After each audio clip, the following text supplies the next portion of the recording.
जनाब स्पीकर आप मेरी तरफ देख लीजिए, खैर है ये चलते रहेंगे, ये इनका चलता रहेगा सिलसिला। जनाब स्पीकर, जो आपका आपके बाकी जो लेजिस्लेशन है वो उसके ऊपर आती है। डॉक्टर साहब तशरीफ रखें, वहां पे जी तशरीफ रखें, वो करेंगे, वो आप भी बोलेंगे, आप बोलेंगे, वो सुनेंगे। प्लीज तशरीफ रखें, प्लीज तशरीफ। डॉक्टर साहब पटेल साहब प्लीज तशरीफ रखें। जनाब स्पीकर ये बात करते रहेंगे, आप मेरी तरफ मुखातिब हो, ये मुझे करने दीजिए, मुझे करने दें प्लीज, प्लीज तशरीफ। एक सेकंड, एक सेकंड प्लीज, सारे पहले वो बात कर लो। एक मिनट, पटेल साहब, आप सारी पटेल साहब प्लीज तशरीफ रखें। जी उमर साहब, ये निसार जाट साहब, डॉक्टर साहब बैठ जाएं जरा प्लीज। जी जनाब स्पीकर, मैं आपसे गुजारिश करूंगा जरा, जनाब स्पीकर मैं आपसे गुजारिश करूंगा कि कल आपके इस हाउस के 3 ऑनरेबल मेंबर्स का प्रिविलेज जो है इस्तिकाक वो मजरू हुआ है।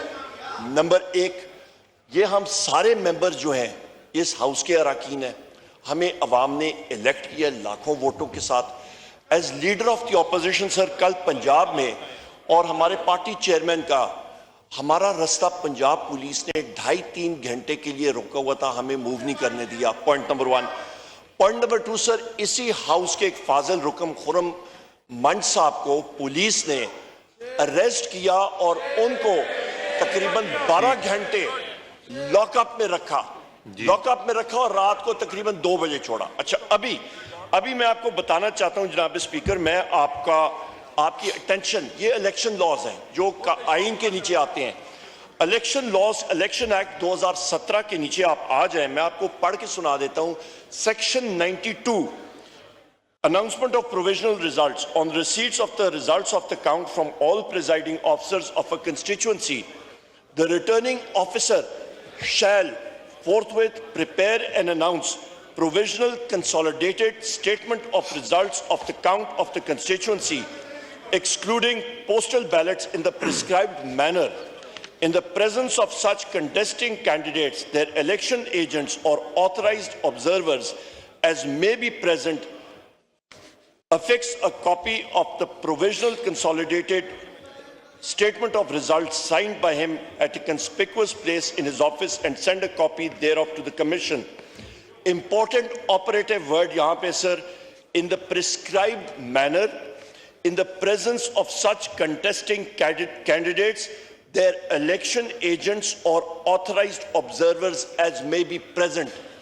जनाब स्पीकर, कल का बाय इलेक्शन एक फार्स इसलिए था, एक रिग्ड इलेक्शन इसलिए था क्योंकि रिटर्निंग ऑफिसर के दफातर के 300 मीटर से 400 मीटर इर्द गिर्द पुलिस फोर्स तैनात थी और उन्होंने किसी को जाने नहीं दिया।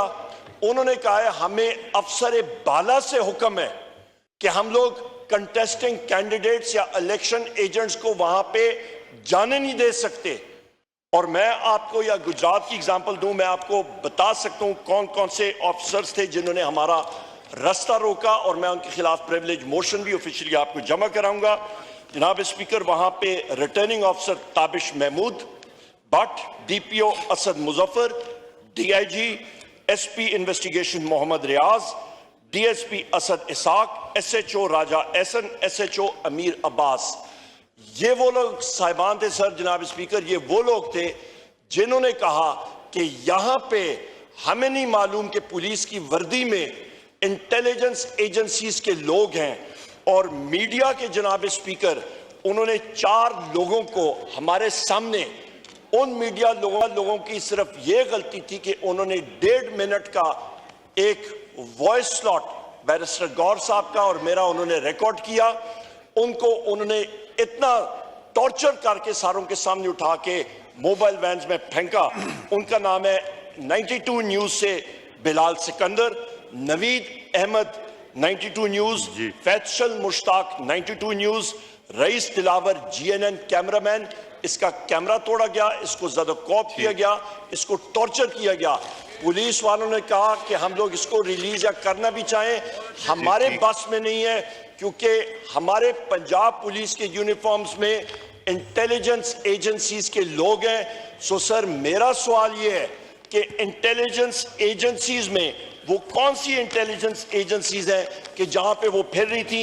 नॉन इंटेलिजेंस एजेंसीज पाकिस्तान में 5 हैं, जिसमें एक इंटेलिजेंस ब्यूरो है, दूसरी स्पेशल ब्रांच है, ये मगरिब हो जाएगी, फील्ड इन्वेस्टिगेशन यूनिट है, चौथी मिलिट्री इंटेलिजेंस है, 5वीं ISI है। इनमें से आइडेंटिफाई किया जाए कौन सी इंटेलिजेंस एजेंसी के लोग थे जो कि पंजाब पुलिस के यूनिफॉर्म में उन्होंने मीडिया के लोगों को ज़द-ओ-कौफ किया, जिन्होंने रिटर्निंग ऑफिसर के दफ्तर का मुहासरा किया हुआ था। ठीक है, पंजाब पुलिस हमें जाने नहीं दे रही थी। इस आर्टिकल इस ठीक है, माइक खोले, मगर प्लीज पॉइंट ऑफ ऑर्डर। यार आप क्यों खड़े हो जाते हैं पीछे से? ये आप क्यों खड़े हो जाते हैं? आप क्यों खड़े हो जाते हैं? वो कर रहे हैं, उनको डिस्टर्ब कर रहे हैं। जनाब स्पीकर, नहीं आप नहीं, जब वो बात कर रहे हैं आप नहीं खड़े हो सकते। अब खड़े रहें, फिर खड़े रहें। अब बैठे ना, अब बैठे ना। नहीं जी, उमर साहब बैठ जाए, शाहिद खान बैठ जाए। हाँ उमर साहब, वो आपको किसी की जरूरत नहीं, अपने ही लोग हैं डिस्टर्ब करने के लिए, आपके अपने लोग ही डिस्टर्ब करने के लिए, किसी की जरूरत नहीं। जी प्लीज वाइंड अप कीजिए। थैंक यू जनाब स्पीकर, आपसे गुजारिश है as the custodian of the house, हमारा प्रिविलेज मजरू हुआ है। जी ठीक है। सेक्शन 92 के तहत हम लोग ऑथराइज थे, यहाँ पे जा सकते थे, हमारे कैंडिडेट जा सकते थे, उनको नहीं जाने दिया। और इस चीज पे तहकीकात होनी चाहिए। इस चीज पे सर, ये इलेक्शन, ये ऑपोजिशन, ये गवर्नमेंट, ये चीजें आपने भी देखी हैं, हमने भी देखी हैं। आज गवर्नमेंट उधर बैठी है, कल ये 4 महीने बाद, 5 महीने बाद ये इधर बैठ सकते हैं, इसमें कोई पता नहीं लगता। ये चीजें आज आती जाती हैं, हमने बहुत देखा है। ठीक हो गया, गेट योर पॉइंट। जनाब स्पीकर, अहम बात है, इस आइन को प्रोटेक्ट करें और इस इलेक्शन लॉज को, ये हमारा रास्ता क्यों रोका गया था, आप तशरीफ रखिए, मैं बताता हूं। और फैब्रिकेटेड, आपने एक बात की थी जो मुश्ताक साहब वाली, वो डिप्टी स्पीकर साहब, ये मुझे प्लीज मेरे से डिप्टी स्पीकर साहब, ये जो इन्होंने मुश्ताक साहब का जिक्र किया, ये मेरे से कर लीजिएगा। जो प्रिविलेज मोशन आपने कहा कि जी 3 मेंबर्स मूव करना चाहते हैं, वो दीजिएगा, मैं देख लूंगा एडमिसिबल। जो आपने ये इलेक्शन वाली बात की, ये इलेक्शन कमीशन ऑफ पाकिस्तान आपको अप्रोच करना पड़ेगा, बिकॉज ये इलेक्शन लॉज वो इंटरप्रेट करते हैं, वही इसके ऊपर बताएंगे क्या करना है। जी आमिर डोगर साहब, आप बात करना चाहते? नहीं, आप बात करना चाहे थे, फिर अजान होगी तो रह जाएगी। जी ठहर जाए, अभी मैंने इधर से जवाब लेना है। जी आमिर साहब। बहुत शुक्रिया जनाब स्पीकर साहब। स्पीकर साहब, सबसे पहले तो मैं फिर उधर की बारी आएगी। चाहूँगा कि आज हमारे इस्लामी मुल्क ईरान के प्रेसिडेंट